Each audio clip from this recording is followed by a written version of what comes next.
Assalamualaikum warahmatullahi wabarakatuh. Pada video kali ini kita akan membahas yang berhubungan dengan email security. Masih bersama saya, Nasruddin Sapa Tarhab. Ada 4 outline kita pada kesempatan kali ini. Yang pertama adalah kita akan melihat mengapa kita perlu mempelajari security email. Yang kedua, bagaimana cara email itu bekerja. Yang ketiga, ancaman yang memungkinkan terhadap email. Dan yang keempat adalah solusi dari ancaman yang ada terhadap email itu. Kenapa perlu kita mempelajari security email? Alasan yang pertama adalah bahwa memang email masih sering digunakan. Setelah browsing, email adalah aplikasi yang paling sering dipergunakan. Untuk alasan ini mungkin konteks sekarang sedikit perlu diperbarui karena memang yang paling banyak digunakan itu bukan browsing sekarang ya. Yang paling banyak digunakan itu adalah aplikasi sosial media seperti Facebook, Twitter, Instagram. Berarti setelah aplikasi sosial media, browsing, dan email. Email mungkin di urutan ketiga. Artinya memang email ini masih tetap ada digunakan. Terkhusus dia adalah untuk institusi atau organisasi atau dinas yang memiliki badan hukum, ya tentu rata-rata umumnya dia mempunyai email official ya. Oleh karena itu memang untuk mengamankan email ini juga perlu ya, seperti itu. Alasan yang kedua adalah bahwa memang mail juga sesuatu yang bisa diserang. Mail server adalah sesuatu yang sering diserang juga, di mana kita ketahui yang paling banyak diserang itu adalah tentu kalau server lebih ke arah web server ya, web server karena aplikasi web yang paling sering. Mail server juga dia tidak tidak lepas dari hal-hal ancaman serangan yang dilakukan oleh pihak luar. Tentu ini penting sehingga tidak mengakibatkan hal yang buruk terhadap institusi atau dinas atau lembaga yang memiliki email tersebut ya. Yang ketiga adalah cara kerja email itu tidak secure yang atau seaman yang kita perkirakan. Karena standarnya penggunaan email ini tidak menggunakan enkripsi ya. Oke. Bagaimana cara bekerja email? Apa dan bagaimana email itu? Yang pertama, email itu sendiri. Saya yakin dan percaya kita sudah terbiasa menggunakan email. Email itu sebenarnya apa? Dia gabungan standar RFC 822 dan MAC. Jadi dua bagian itu ya. Bagaimana cara bekerjanya? Cara bekerjanya dari orang yang melakukan user yang ingin mengirim email dengan menggunakan MUA, mail user agent. Mail user agent. Ya, seperti aplikasi-aplikasi yang digunakan untuk membuka email. Kemudian dari situ dia masuk ke MTA, mail transfer agent. Ya. Mail transfer agent ini dikenal dengan mail server atau server email. Kemudian bekerjanya dia menggunakan 3 protokol. Ada SMTP, POP3, dan IMAP. Saya yakin dan percaya bagi kita yang sudah belajar komunikasi data atau jaringan komputer, sudah paham betul mengenai protokol yang 3 ini. RFC 822. Nah, seperti yang disampaikan tadi bahwa email itu sendiri sebenarnya adalah gabungan RFC 822 dan MAC. RFC 822 ini sebenarnya adalah dia adalah kumpulan string ASCII. Sesuatu tulisan dengan menggunakan RFC 822 ini berarti tulisan itu akan di-convert ke dalam bentuk ASCII ya.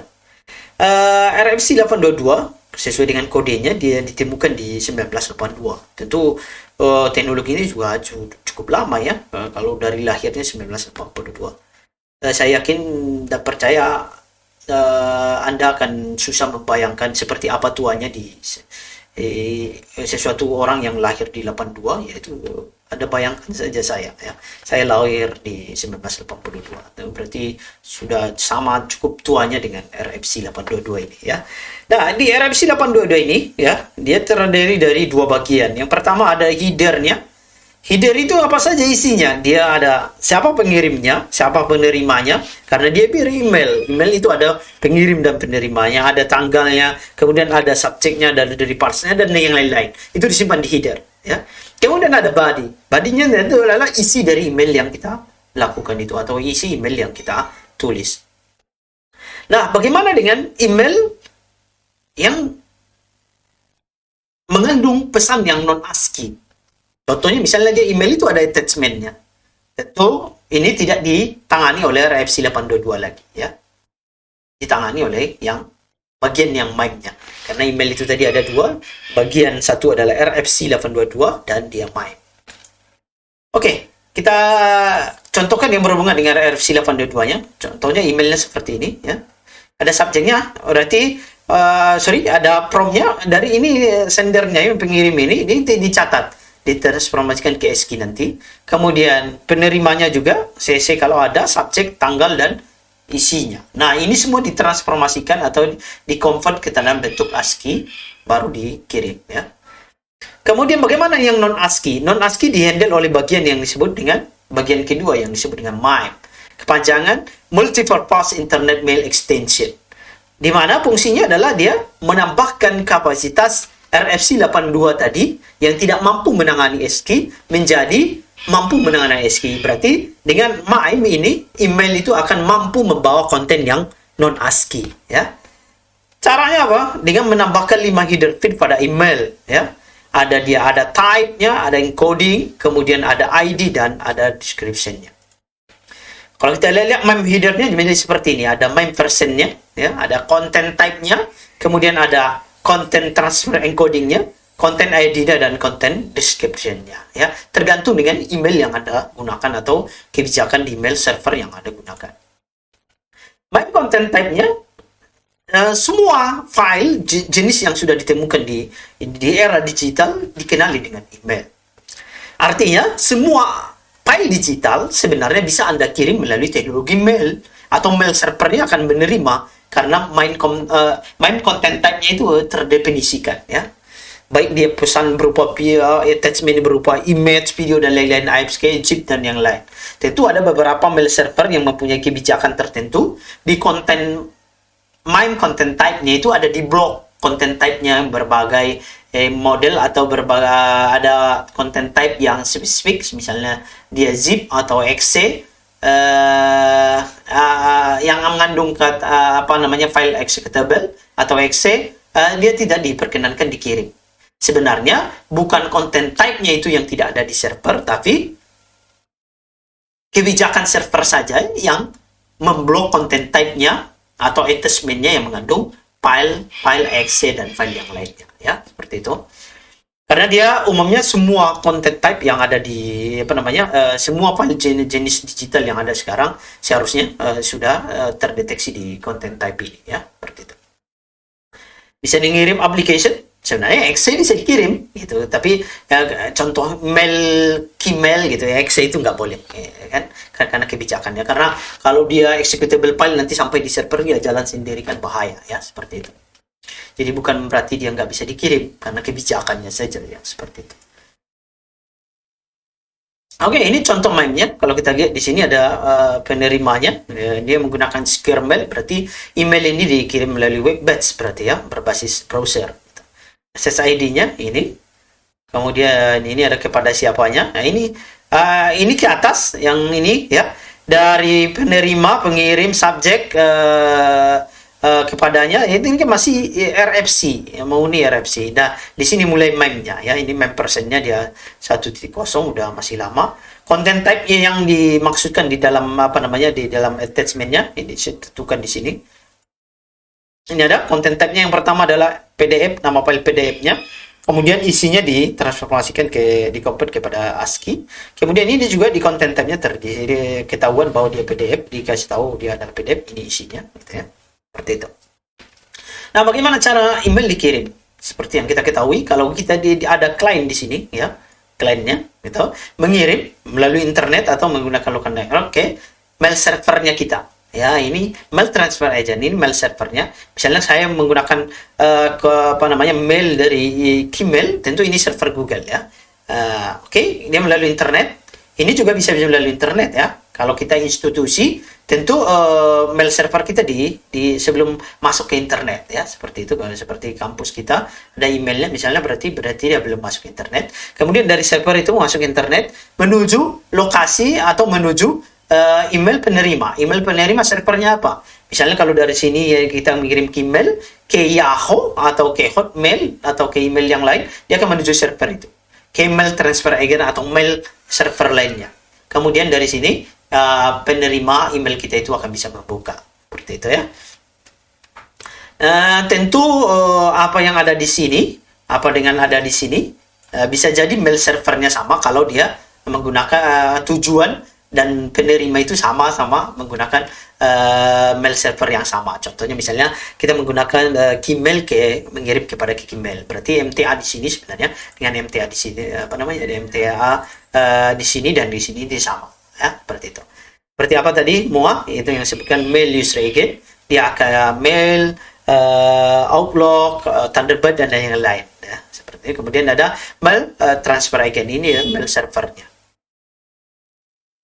Oke, SMTP yang seperti yang tadi berdasarkan FC2 menangani mail user agent ke mail transfer agent, dari client ke mail servernya. Kemudian dia menangani juga mail server ke mail server, mail transfer agent ke mail transfer agent. SMTP, protokol SMTP dibawa lewat internet dan tidak diproteksi. Nah, itu dia standarnya bahwa protokol SMTP tentu dia tidak lewat internet, dia tidak diproteksi ya. Kemudian tanpa autentikasi, artinya mudah sekali sebenarnya menipu asal emailnya. Ya, walaupun pada headernya dicantumkan dia source IP address, di situ ada siapa pengirimnya. Tentu kan sebenarnya karena cara kerjanya dia hanya menggunakan convert terhadap ASCII, itu sangat rawan sekali diubah. Jadi biasa saja kita mendapatkan email dari orang tertentu, tapi tidak bisa kita pastikan sebenarnya apakah orang itu yang mengirim email ke kita, karena bisa jadi di tengah jalan sudah diubah ya. Oke, kita masuk ke mail transfer agent atau mail server. Nah, ini adalah konteks untuk wise-nya Anda nanti pilih salah satu menggunakan mail transfer agent atau mail server yang open source yang Anda gunakan di eksplorasi tugas akhir di mata kuliah ini. Yang pertama yang paling terkenal adalah SendMail, bukan yang paling terkenal ya, mungkin dia paling pertama lahir.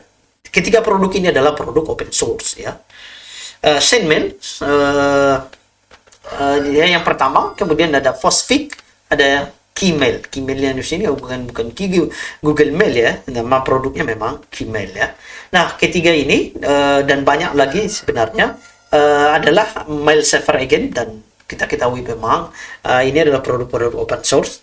Tentu awalnya mereka lahir dengan open source di Linux ya. Sampai sekarang powerfulnya tentu kalau kita bicara mail server tentu berbasis Linux ya, seperti itu.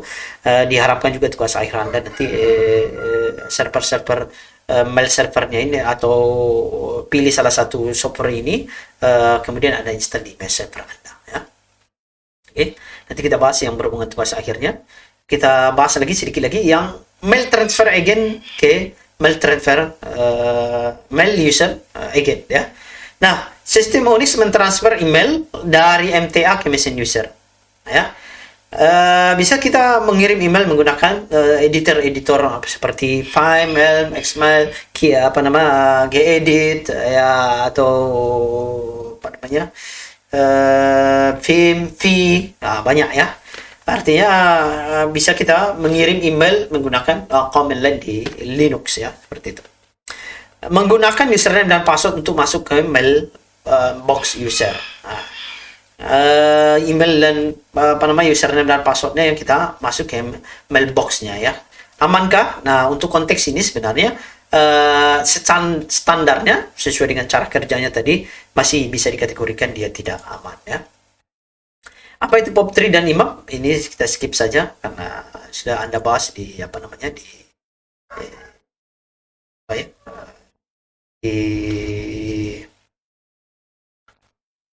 di mata kuliah yang lain. Web based access. Nah, kalau tadi kita bahas dia dalam bentuk command line ya, menggunakan editor. Di sini ada yang disebut dengan web based access. Contohnya email kampus kita. Ya, dia digunakan di browser. Artinya kalau web based access itu adalah webmail based access, artinya dia dibuka menggunakan browser. Itu saja ya. Ini salah satu contohnya ada webmail cpctest.edu. Nah, ini udah yang lama ya. Sekarang semua ekstensinya sudah ac.id ya. Dia menggunakan username dan password untuk autentikasi seperti email Gmail Anda atau Yahoo ya. Nah, interaksi client server menggunakan over HTTP. Over HTTP artinya sebenarnya mail server standarnya dia tadi berkomunikasi dengan menggunakan protokol SMTP, POP3 dan IMAP. Nah, karena digunakan dia melalui web based atau melalui browser, tentu komunikasinya menggunakan over HTTP. Ya, over HTTP. Protokol yang tadi diakses melalui over HTTP ya. Nah, untuk secure-nya, dan ini yang banyak digunakan untuk make-secure-nya, tentu dia menggunakan HTTPS ya. Jadi sebenarnya bukan email yang di-secure-kan, tetapi dia tunnel atau tempat atau kita ibaratkan pipa, pipanya itu yang terlindung sehingga email bisa lewat di sini walaupun tidak aman ya, seperti itu. Konsep HTTPS kan seperti itu ya, tunnel atau jalurnya yang diamankan, bukan isi di dalamnya, seperti itu ya. Dan itu kalau menggunakan over HTTP atau over HTTPS, dia sebenarnya sejatinya dia menggunakan POP3 atau IMAP lagi, gitu ya. Sama dengan aplikasi web jadinya dia melalui over HTTP ya. Ini dianggap lebih secure. Dan ini yang paling banyak digunakan sampai sekarang ya. Makanya kalau kita lihat email ya pasti berbasis web based ya. Ada Gmail, Yahoo, Securemail dan lain-lain. Nah, aplikasi yang Securemail yang Anda gunakan nanti di tugas akhir Anda, karena ini yang sudah open source. Gmail kan sudah manufaktur ya, Yahoo Mail dan yang lain ya. Oke, apa kelemahannya? Yang pertama adalah email tidak ada konfidensialitas. Artinya kalau dia tidak menggunakan HTTPS tadi, bawaan dasarnya, dia dikirim melalui jaringan yang tidak secure ya. Kemudian yang kedua adalah tidak ada integritas. Karena apa? Karena memang isinya tadi RFC 822 atau MIME itu adalah proses convert terhadap ASCII saja, kemudian dia dikirim. Artinya sangat mudah diubah-ubah ya. Sehingga tidak ada integritas dianggap di situ ya. Yang ketiga adalah bahwa tidak ada autentikasi asal source email. Nah, ini yang susah ya. Apakah itu benar-benar dari sumber? Jangankan email gitu ya, surat yang konvensional saja itu tidak kita bisa pastikan apakah yang mengirim surat itu adalah orang tertentu dengan yang mengirim surat ke kita. Nggak bisa kita pastikan.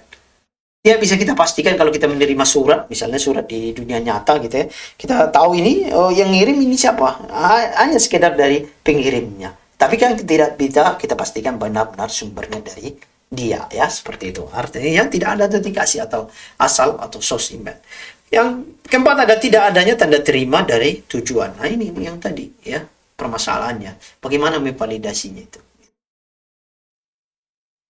Oke, yang pertama adalah bahwa email yang bekerja secara standar, yang default, dia rawan terhadap penyadapan di jaringan. Salah satu yang digunakan orang adalah TCP Cane Cable, Wireshark, dan yang TCP DAM dan yang lain-lain, banyak tools yang bisa mendapatkan email tadi. Karena email bekerja tadi RFC dan MIME itu. RFC-nya itu bisa langsung dibaca karena dia transformasikan saja dari ASCII, dibalikkan lagi dari ASCII ke huruf ya. Ini salah satu contoh demo di jaringan bahwa ada orang yang mengirim email bisa di-capture menggunakan fasilitas-fasilitas TCP Cane Cable, Wireshark dan yang lain-lain ya.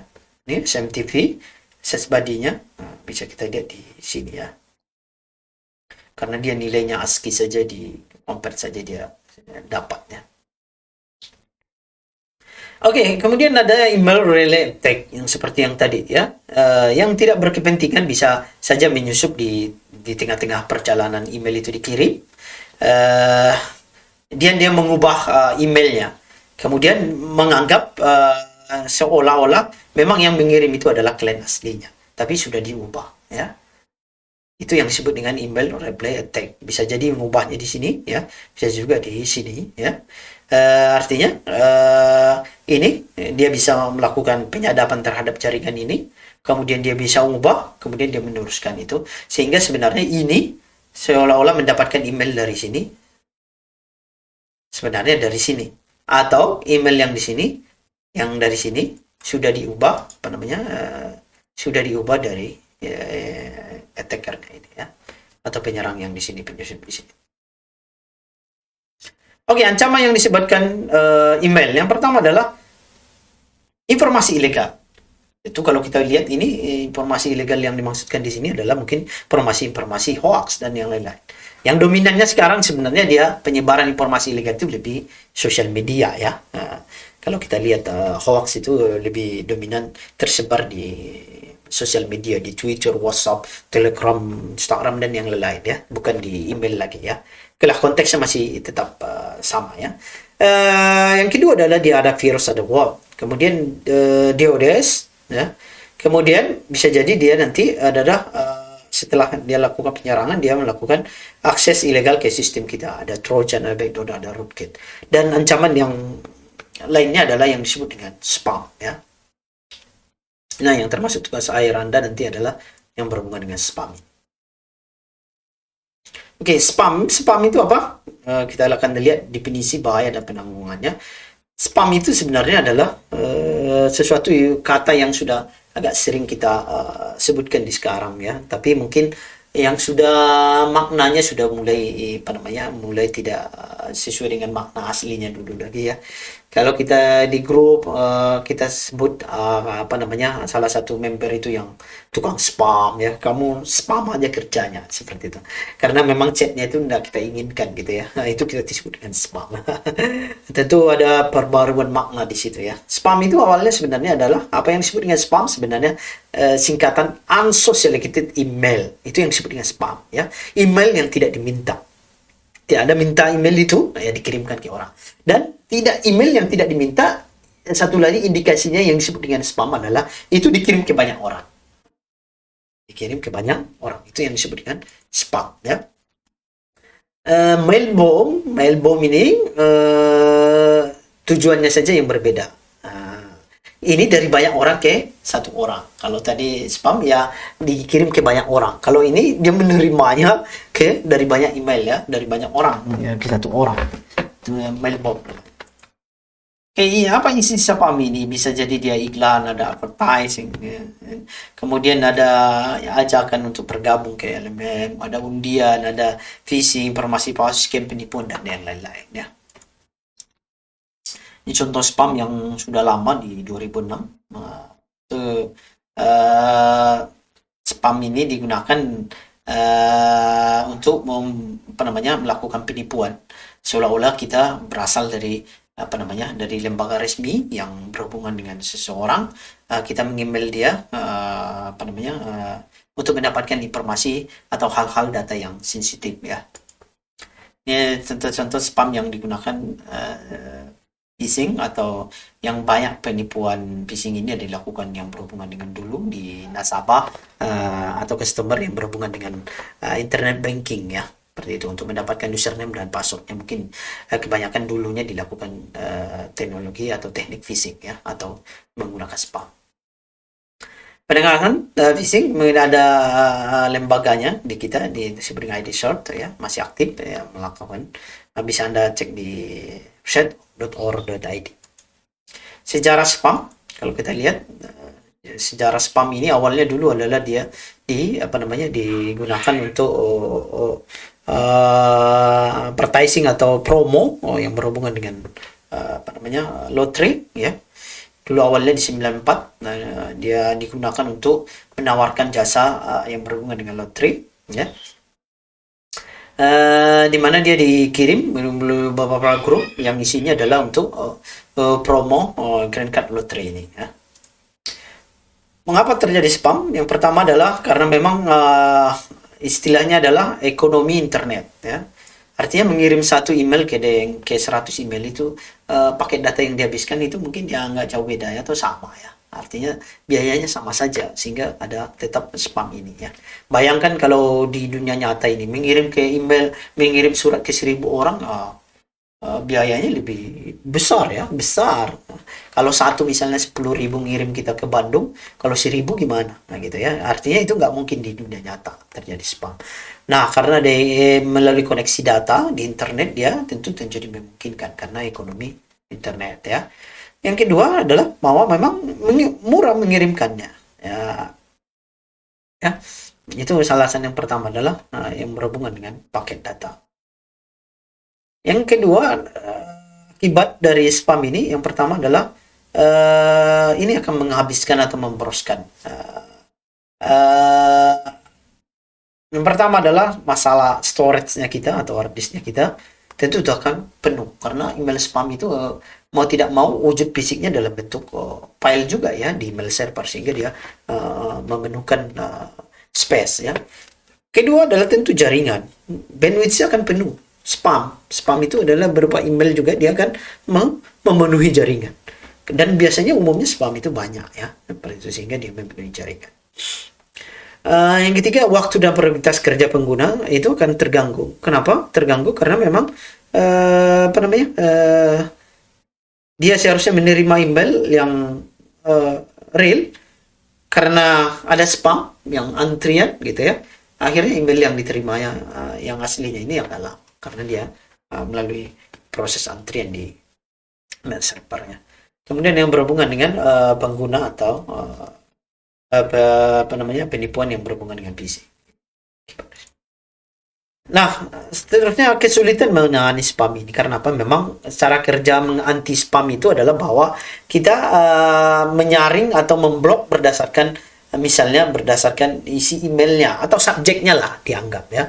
Subjeknya. Kalau kita lihat di sini, kalau dia mengirim ini misalnya iklan ini apa ini apa namanya obat untuk khusus dewasa bagi orang-orang yang lemah ya. Kalau kita ini nggak perlu yang seperti ini ya. Oke, misalnya dia email yang mengirimkan ini, subjeknya tentu ini karena dia mau iklankan ini atau menjual ini. Nah kita blok seperti ini. Kita buat if subjeknya sama dengan ini. Oke, sama dengan ini. Kemudian dia buatnya huruf besar. Oke, kita buat pengaramannya adalah uppercase. Kemudian i-nya diubahnya menjadi angka 1. Kemudian ini juga kita blok karena ini apa namanya kondisinya sudah berbeda dengan yang di atas lagi tadi ya. P spasi akar dibuatnya seperti ini. Artinya apa? Dengan kombinasi-kombinasi seperti ini dia akan tetap sampai tujuan yang akan dilakukannya karena manusia itu terlalu pintar atau terlalu hebat sehingga pesan yang disampaikan di sini juga akan sampai kan. Kita akan tahu ini sebenarnya iklan apa walaupun dikasihnya angka 1 di sini ya. Kemudian di sini kita akan tahu dia walaupun dikasihnya spasi. Artinya apa?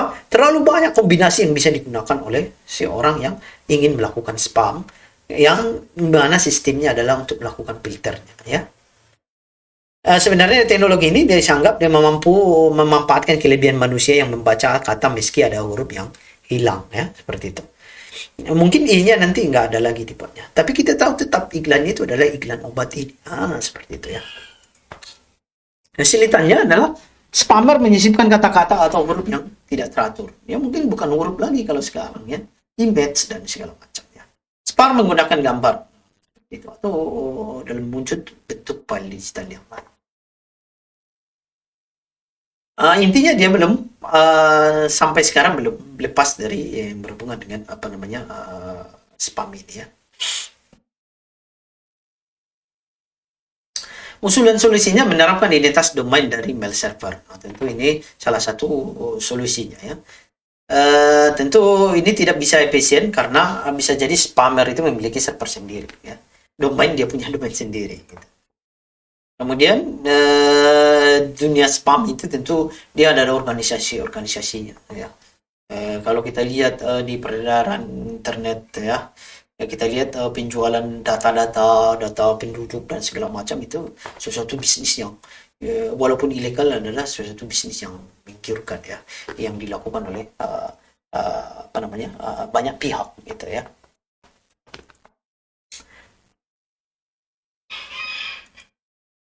Nah, salah satu solusinya memang tidak ada. Memang tidak ada. Solusinya misalnya kita sebenarnya ada solusinya ya email berbayar, tapi kan itu tidak mungkin. Tidak mungkin kita buat. Bagaimana caranya itu menghitung biayanya dan segala macam. Artinya anti spam sampai sekarang belum 100% berjalan ya, berjalan normal. Bahkan sekelas Google pun emailnya masih sering kita dapatkan spam. Artinya itu apa? Spam belum berakhir di dunia email. Ya.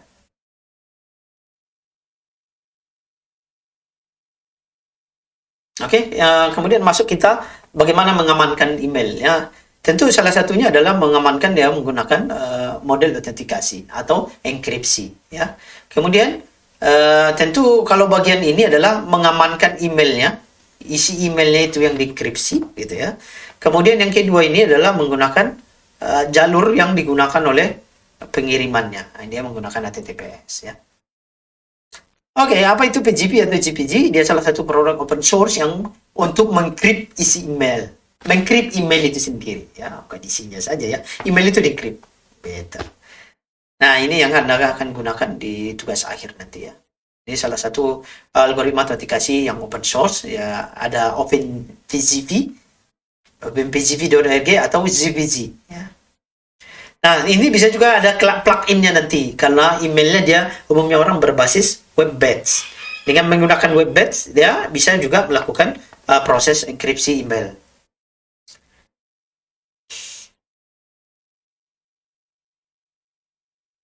Ini salah satu penggunaan penggunaan plugin-nya, ya. Plugin email di aplikasi di salah satu mail user agent ya, atau email client. Oke, ada beberapa ini kita skip saja. Nah, kalau tadi enkripsinya udah kita bahas, ini spamnya dia ada beberapa anti spam yang ada di sini. Ini semua produk open source ya. Ada spamization, ada ASPP, ada blackmail dan yang lain. Nah, kita masuk ke bahasan tugas akhirnya Anda. Tugas akhirnya Anda seperti yang saya berikan kisi-kisinya di grup, bahwa tugas akhirnya Anda adalah membuat mail server. Mail server tentu harus Anda lakukan proses instalasi di Linux. Artinya harus ada 2 client Linux Anda di tugas akhir ini. Silakan diinstal di laptopnya Linuxnya bebas, variannya apa saja ya, atau distronya dari distro mana saja bebas. Buatlah mail server yang mana Anda bisa praktekkan mengirim dan menerima email, baik menggunakan command line terminal maupun menggunakan browser atau web page. Artinya dengan harapan nanti kalau Anda sudah selesai mata kuliah ini, ada instansi yang ingin Anda dibuatkan email officialnya, Anda bisa mengerjakannya ya. Oke, kemudian lakukan enkripsi. 2 caranya tadi, emailnya itu sendiri dienkripsi ya, menggunakan PGP atau PGP. Kemudian jalur untuk mengirim emailnya dienkripsi ya, atau menggunakan HTTPS. Kemudian lakukan proses anti spam dan contoh penggunaannya. Nah, di video tugas akhir Anda ini yang dikerjakan sebagai perkelompok, semua langkah dari tahap download, instalasi, konfigurasi, pemakaian dibuat secara detail. Anda detailkan semuanya di situ ya. Gitu. Misalnya Anda pilih mail servernya adalah Podspeak, bagaimana install Podspeak-nya gitu ya. Harus Anda install, Anda tunjukin cara installnya, kemudian bagaimana cara konfigurasinya, bagaimana cara menggunakannya dan yang lain-lain.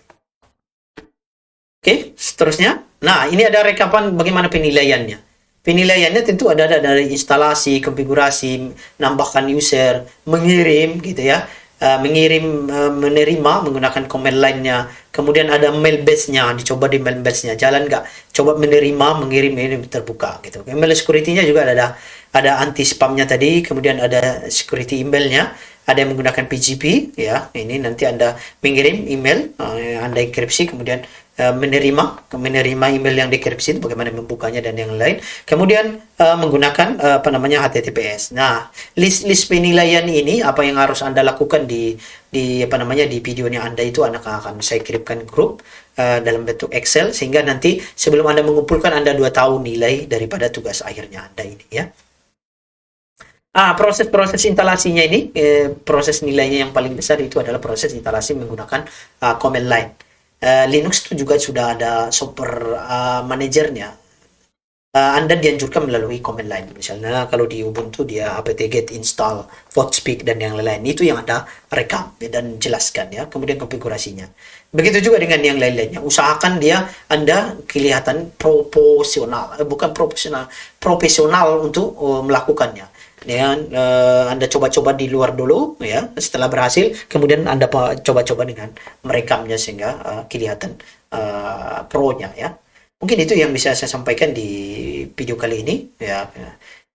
Detail tugasnya akan saya kirimkan melalui grup. Mungkin itu. Wabillahi taufiq wal hidayah. Assalamualaikum warahmatullahi wabarakatuh.